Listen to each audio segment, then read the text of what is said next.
कृष्णाय वासुदेवाय हरये परमात्मने प्रणतः क्लेशनाशाय गोविंदाय नमो नमः। हरे कृष्णा। ओम नमः शिवाय। संगीता धर्म सागर चैनल परिवार में आप सभी भक्तों का दिल से स्वागत है।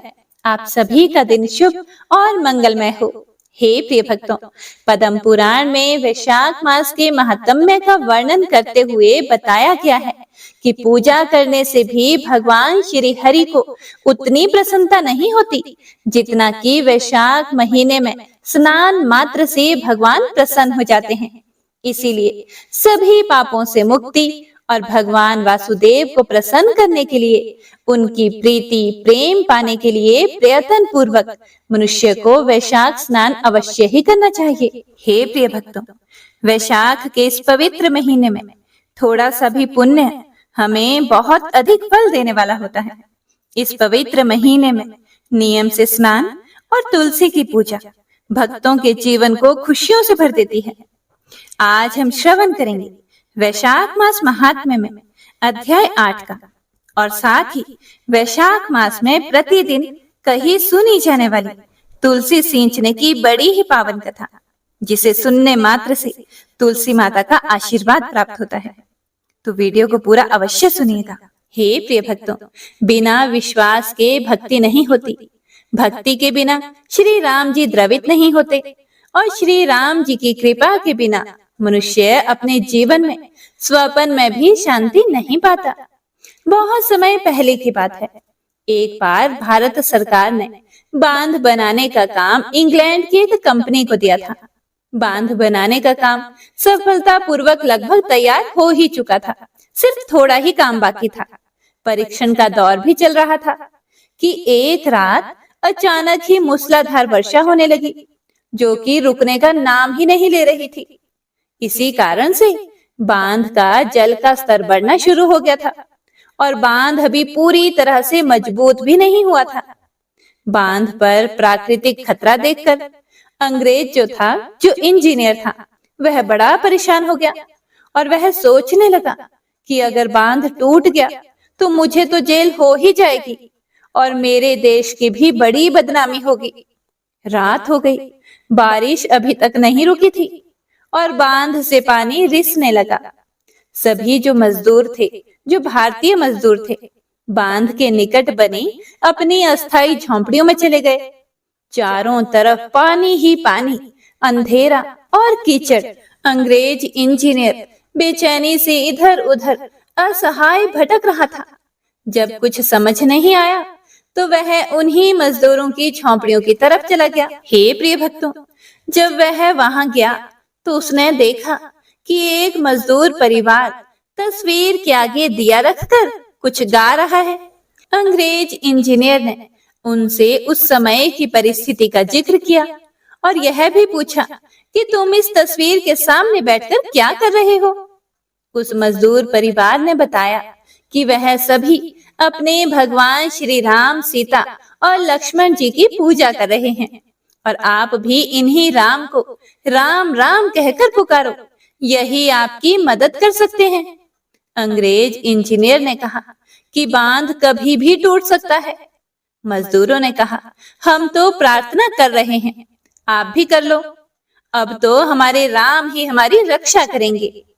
अंग्रेज इंजीनियर लाचार सा होकर मन में राम राम राम बोलता हुआ, रक्षा करो, मेरी लाज रख लो, ऐसा कहता हुआ अपनी बर्बादी निश्चित जानकर बांध की दीवार के ऊपर यह सोचकर खड़ा हो गया कि मरना तो है ही। बांध के साथ पानी में डूबकर मर जाऊं तो कुछ लाज बच जाएगी। इतने में ही अंग्रेज इंजीनियर ने नीचे देखा कि बांध की दीवार के पास दो बच्चे बांध की मरम्मत करने लगे हुए हैं। उसने उन बच्चों को आवाज लगाई कि वहां से बाहर आ जाओ, नहीं तो मर जाओगे। लेकिन हे प्रिय भक्तों, वह दोनों बालक मिट्टी का लेप लेकर बांध से पानी रिसने की जगह पर लगाते रहे। वह इंजीनियर दौड़कर मजदूरों के पास पहुंचा और उसने वह तस्वीर फिर से देखी और कहा कि यह दोनों धनुषधारी धनुष लिए बांध की दीवार पर मिट्टी लगाकर रिसते हुए पानी को रोक रहे हैं। लेकिन जब वहां मजदूर पहुंचे तो उनको कोई भी बालक नजर नहीं आए। अंग्रेज इंजीनियर सभी को कहता रहा कि दोनों वहां पर धनुष लिए खड़े हैं, देखो यहीं तो खड़े हैं। लेकिन हे प्रिय भक्तों, किसी को भी भगवान नजर नहीं आए।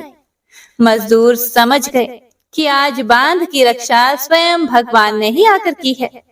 धन्य है यह अंग्रेज इंजीनियर जिसको भगवान के दर्शन हुए। वे सभी लोग अंग्रेज इंजीनियर के पैरों में दंडवत होकर प्रणाम करने लगे। अंग्रेज इंजीनियर के दिमाग पर इस घटना का इतना प्रभाव पड़ा कि उसने अपने देश की शानो शौकत भरी जिंदगी का त्याग कर दिया और हिंदू धर्म अपनाकर सन्यासी बन गया और सन्यासी जीवन के सभी कर्तव्यों को निभाया।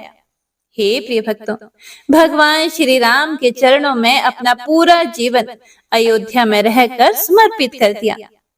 भगवान को सच्चे भाव के साथ पुकारा जाए और अगर यह मान लिया जाए कि जो भी करेंगे भगवान ही करेंगे, तो भगवान अपने भक्तों की रक्षा के लिए स्वयं चलकर आ जाते हैं।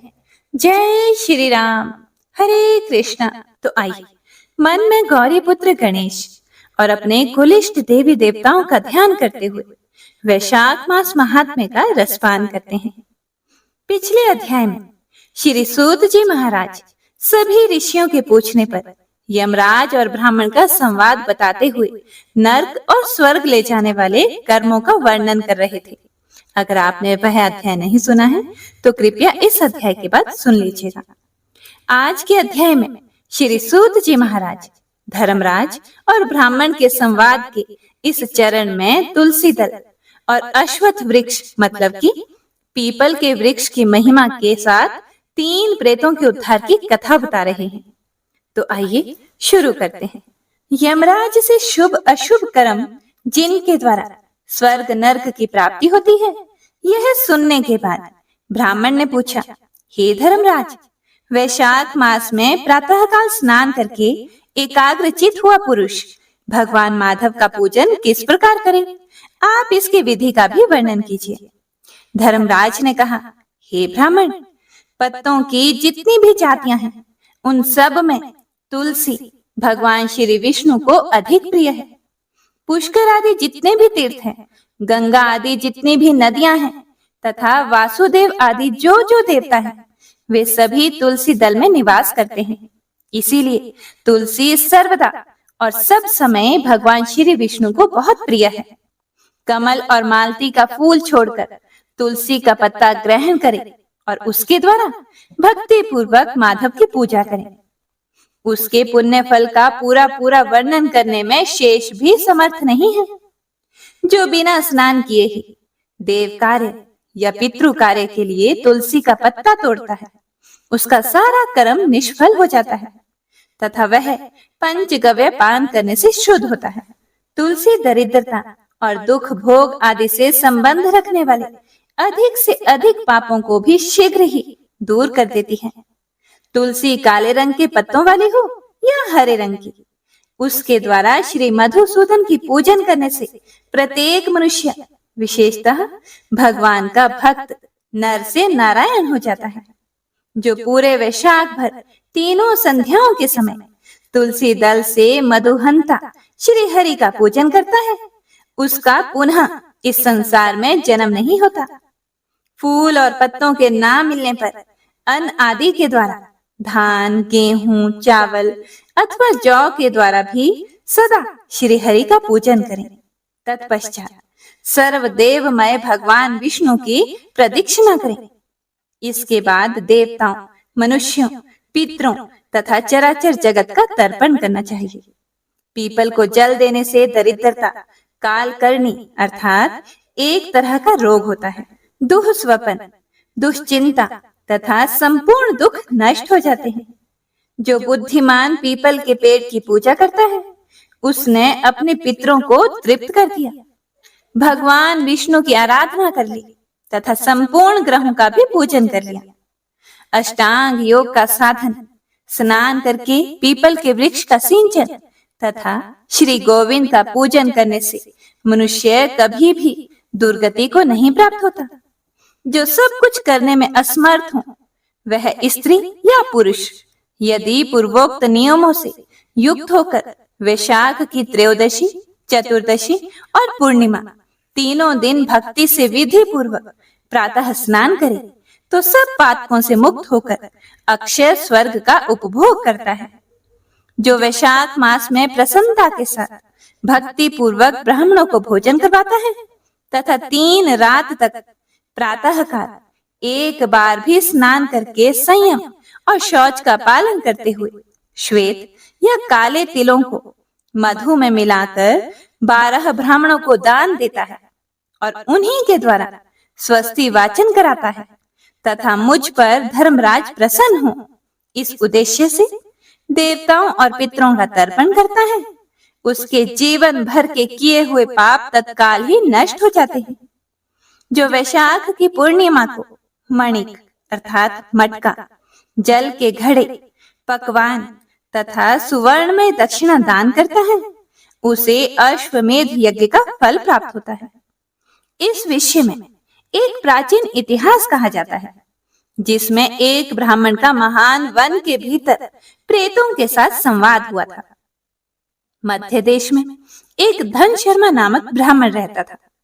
उसमें पाप का लेश मात्र भी नहीं था। एक दिन वह कुश आदि के लिए वन में गया। वहां उसने एक अद्भुत बात देखी।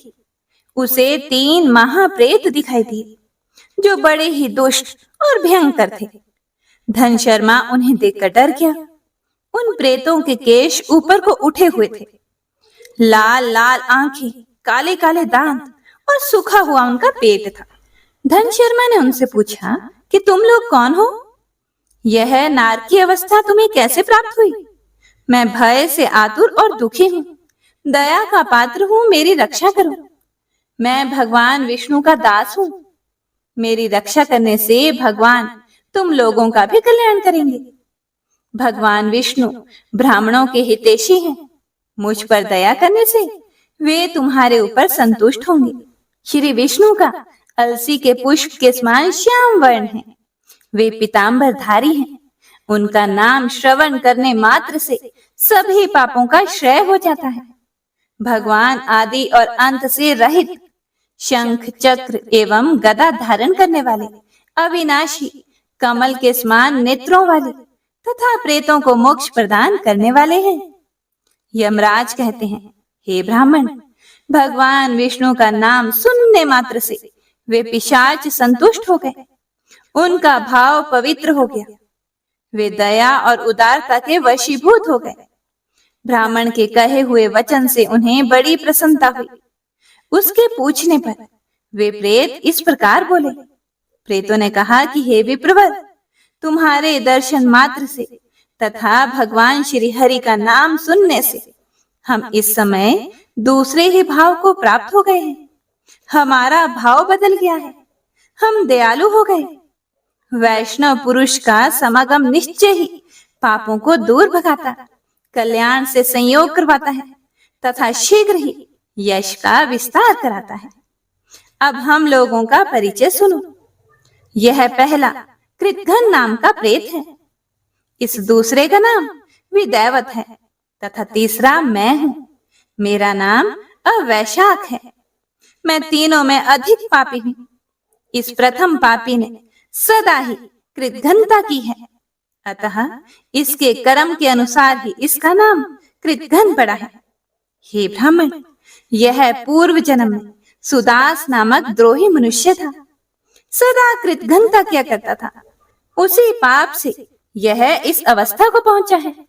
अत्यंत पापी, धूर्त तथा गुरु और स्वामी का अहित करने वाले मनुष्य के लिए भी पापों से छूटने का उपाय है, परंतु कृतघ्न के लिए तो कोई भी प्रायश्चित नहीं है। इस दूसरे पापी ने देवताओं का पूजन किए बिना ही सदा अन्न भोजन किया है। इसने गुरु और ब्राह्मणों को कभी भी दान नहीं दिया, इसीलिए इसका नाम विदैवत हुआ है। यह पूर्व जन्म में हरिवीर नाम से विख्यात राजा था। 10,000 गांवों पर इसका अधिकार था। यह रोष, अहंकार तथा नास्तिकता के कारण गुरुजनों की आज्ञा का उल्लंघन करने में तत्पर रहता था। प्रतिदिन 5 महायज्ञों का अनुष्ठान किए बिना ही खाता और ब्राह्मणों की निंदा किया करता था। उसी पाप कर्म के कारण यह बड़े बड़े नरकों का कष्ट भोग कर इस समय विदैवत नामक प्रेत हुआ है। अवैशाख नामक तीसरा प्रेत मैं हूँ। मैं पूर्व जन्म में ब्राह्मण था। मध्य देश में मेरा जन्म हुआ था। मेरा नाम भी गौतम था और गोत्र भी। मैं वासपुर गांव में निवास करता था। मैंने वैशाख मास में भगवान माधव की प्रसन्नता के उद्देश्य से कभी भी स्नान नहीं किया, दान नहीं किया, हवन भी नहीं किया। विशेषतः वैशाख मास से संबंध रखने वाला कोई भी कर्म नहीं किया। वैशाख में भगवान मधुसूदन का पूजन नहीं किया तथा विद्वान पुरुषों को दान आदि से संतुष्ट नहीं किया। वैशाख मास की एक भी पूर्णिमा को, जो पूर्ण फल प्रदान करने वाली है, मैंने स्नान, दान, शुभ कर्म, पूजा तथा पुण्य के द्वारा उसके व्रत का पालन नहीं किया। इससे मेरा सारा वैदिक कर्म निष्फल हो गया और मैं अवैशाख नामक प्रेत होकर सब और विचरता हूँ। हे प्रिय भक्तों, इससे आगे का वृतांत आप अगले अध्याय में सुनेंगे।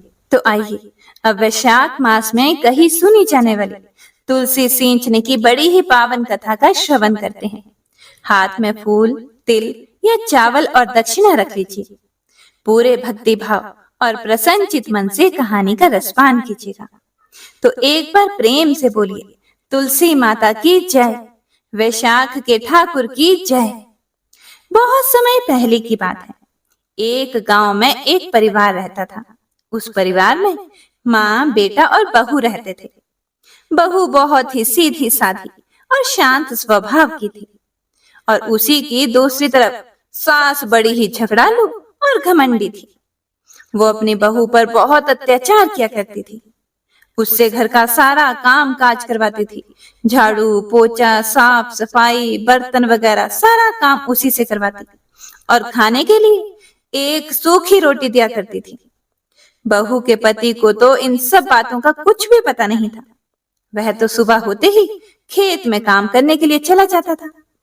बहू सास के कहे अनुसार घर के काम में लग जाती थी। एक दिन बहू ने देखा कि पड़ोसन नया मटका लेकर आई है। पड़ोसन ने बात ही बात में बहू को बताया कि वह वैशाख स्नान करने की तैयारियां कर रही है। बहू को वैशाख मास के बारे में कुछ भी नहीं पता था, इसीलिए वह पड़ोसन से पूछने लगी। तो पड़ोसन ने उसे पूरी जानकारी देते हुए बताया कि वैशाख का पवित्र महीना तुरंत फल देने वाला है। साथ ही तुलसी माता की महिमा भी बहू को बता दी और कहा कि अगर कोई वैशाख में सिर्फ स्नान करके तुलसी माता को सींच दे, तब भी उसके जीवन की सभी परेशानियों का अंत हो जाता है। अब बहू अपनी सास के व्यवहार से बहुत दुखी तो थी ही। उसने सोचा कि हो सकता है तुलसी माता की पूजा प्रताप से ही मेरे जीवन में सब कुछ ठीक हो जाए। अब यही सोचकर बहू ने अपने मन में तुलसी माता की पूजा और वैशाख स्नान का निर्णय ले लिया। शाम को तुलसी और वैशाख मास की महिमा उसने अपनी सास को बता दी। फिर सास बोली कि कोई जरूरत नहीं है कोई नियम वियम लेने की, घर का काम करो, बस यही तुम्हारे लिए पूजा पाठ है। अब बहू क्या कहती, वह चुप हो गई। वैशाख मास शुरू हो गया। अब बहू ने क्या किया, वह सुबह बहुत जल्दी उठ जाती थी और जल्दी उठकर नदी पर स्नान करने चली जाती थी। वहीं एक घड़े में पानी भरती और तुलसी माता के पौधे को सींच देती। फिर वहीं बैठकर तुलसी माता की कहानी सुन लेती। अब बहू ने यह नियम ले लिया था, सास के जागने से पहले ही वह घर वापस आ जाती थी। अब यह रोज का सिलसिला हो गया। किसी तरह 15 दिन बीत चुके थे। एक दिन सास सुबह जल्दी उठ गई। उसने देखा कि बहू तो घर में है ही नहीं।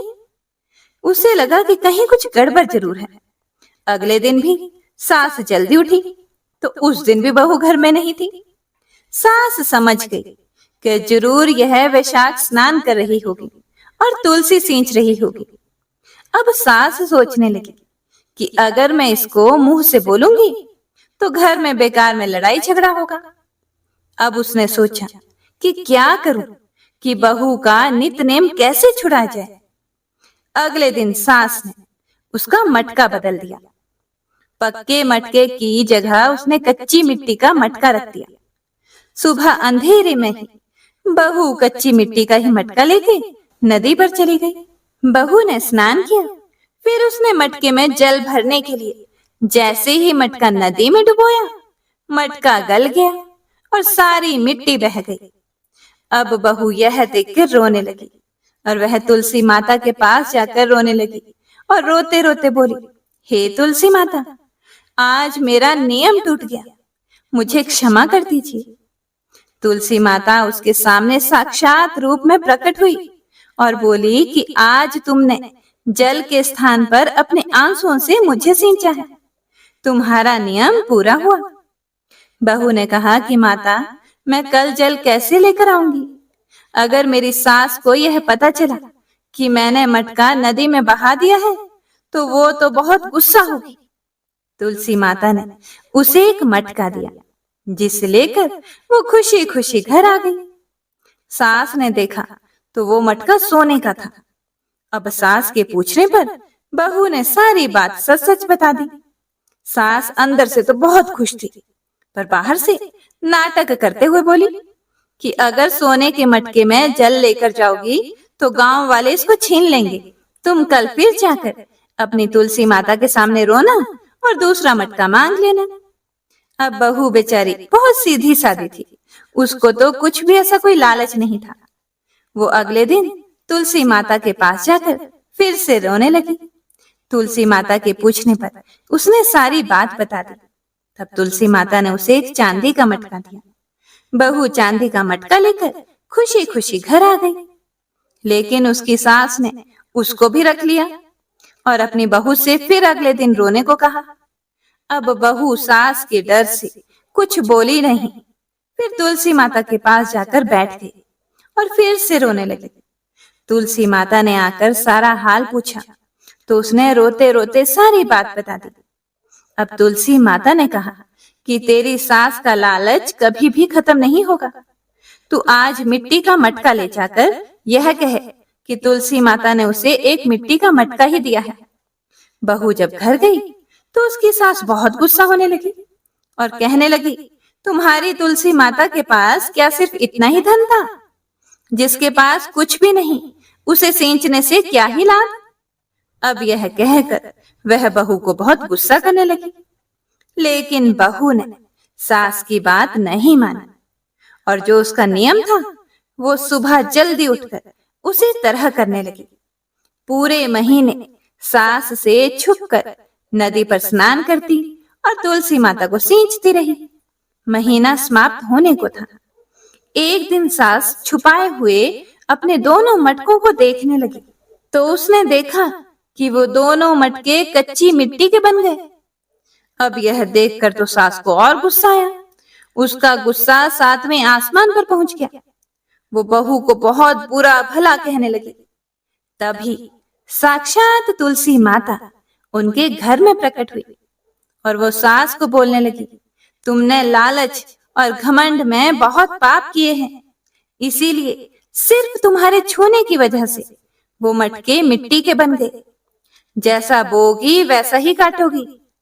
तुलसी माता के प्रताप और कृपा से सास की आंखें खुल गई। वो बहुत रोई और तुलसी माता से क्षमा मांगने लगी। तुलसी माता ने उसे क्षमा कर दिया और खुश रहने का आशीर्वाद भी दिया। तुलसी माता की कृपा से तीनों घड़े खुद ही सोने के हो गए। अब सास बहू मिलकर हर रोज तुलसी माता का नित्य नियम करने लगी। तुलसी माता की कृपा से उनका घर अन्न धन से भर गया। हे तुलसी माता, अपने सभी भक्तों पर अपनी कृपा दृष्टि बनाए रखना।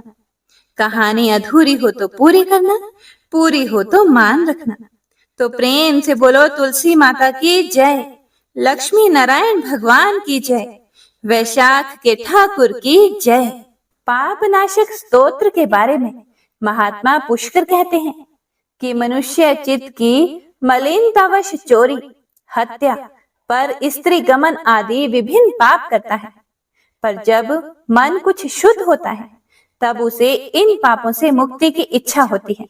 उस समय भगवान नारायण की दिव्य स्तुति करने से समस्त पापों का प्रायश्चित पूर्ण होता है।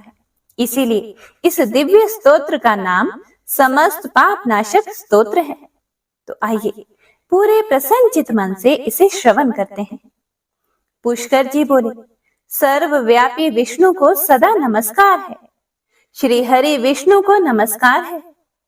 मैं अपने चित्त में स्थित सर्वव्यापी अहंकार शून्य श्री हरि को नमस्कार करता हूँ।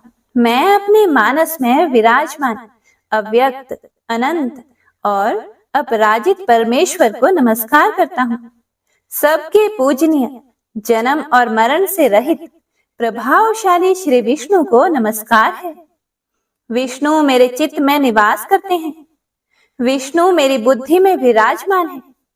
विष्णु मेरे अहंकार में प्रतिष्ठित हैं और विष्णु मुझ में भी स्थित हैं। वे श्री विष्णु ही चराचर प्राणियों के कर्मों के रूप में स्थित हैं। उनके चिंतन से मेरे पाप का विनाश हो। जो ध्यान करने पर पापों का हरण करते हैं और भावना करने से स्वप्न में दर्शन देते हैं। इंद्र के अनुज शरणागत जनों का दुख दूर करने वाले उन पापापहारी श्री विष्णु को मैं नमस्कार करता हूँ। मैं इस निराधार जगत में अज्ञान के अंधकार में डूबते हुए को हाथ का सहारा देने वाले परात्पर स्वरूप श्री विष्णु के सम्मुख नतमस्तक होता हूँ। सर्वेश्वर प्रभो, कमल नयन परमात्मन, ऋषिकेश आपको नमस्कार है। इंद्रियों के स्वामी श्री विष्णु आपको नमस्कार है। नृसिंह, अनंत स्वरूप गोविंद, समस्त भूत प्राणियों की सृष्टि करने वाले केशव, मेरे द्वारा जो दुर्वचन कहा गया हो अथवा पाप पूर्ण चिंतन किया गया हो, मेरे उन सभी पापों का प्रशमन कीजिए। आपको नमस्कार है। हे केशव, अपने मन के वश में होकर मैंने जो ना करने योग्य अत्यंत उग्र पाप पूर्ण चिंतन किया है उसे शांत कीजिए। परमार्थ परायण ब्राह्मण प्रिय गोविंद, अपनी मर्यादा से कभी च्युत न होने वाले जगन्नाथ, जगत का भरण पोषण करने वाले देवेश्वर, मेरे पाप का विनाश कीजिए। मैंने मध्याह्न, अपराह्न, सायंकाल एवं रात्रि के समय जानते हुए अथवा अनजाने शरीर, मन एवं वाणी के द्वारा जो पाप किया हो, आपके इन तीनों नामों पुंडरीकाक्ष, ऋषिकेश और माधव, इन तीनों नामों के उच्चारण से मेरे वे सभी पाप क्षीण हो जाएं। हे कमल नयन, हे लक्ष्मीपते, इंद्रियों के स्वामी माधव, आज आप मेरे शरीर एवं वाणी द्वारा किए हुए पापों का हनन कीजिए। आज मैंने सोते, खाते, खड़े, चलते अथवा जागते हुए मन, वाणी और शरीर से जो भी नीच योनि एवं नरक की प्राप्ति कराने वाले छोटे अथवा बड़े पाप किए हों, भगवान वासुदेव के नाम के उच्चारण से वे सभी पाप नष्ट हो जाएं। जो पर ब्रह्म, परम धाम और परम पवित्र हैं, उन श्री विष्णु के संकीर्तन से मेरे पाप लुप्त हो जाएं। जिसको प्राप्त होकर ज्ञानी जन फिर लौटकर नहीं आते, जो गंध, स्पर्श आदि तन्मात्राओं से रहित हैं, श्री विष्णु का वह परम पद मेरे संपूर्ण पापों का शमन करे।